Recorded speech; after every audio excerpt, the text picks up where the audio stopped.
Creating a business atmosphere that promotes inclusivity and equality is becoming the norm, but the pay gap between employees still exists. Tackling this important issue is a priority for every business, but one company is leading the charge and hoping to set an example for others. Steve Henderson has more.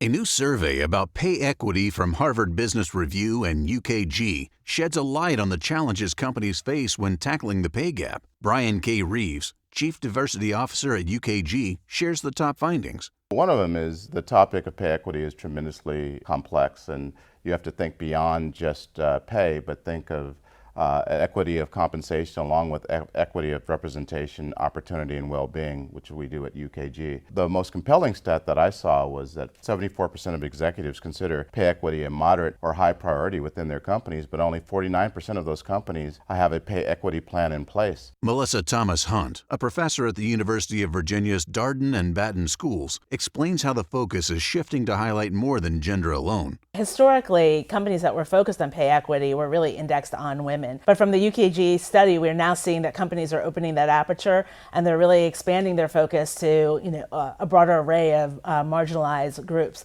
And this is incredibly important because what we're seeing is that particularly along racial and ethnic lines, there's a divergence in the attributions that employees are making for why the pay inequity exists. So it's clear that companies really need to broaden their focus when they're thinking about pay equity. It can be very challenging because often the data is not there or there are small numbers, but this is too important a topic to let that be a friction, and they really need to push past it. To get more insights from the study and learn more, visit ukg.com/closethegap.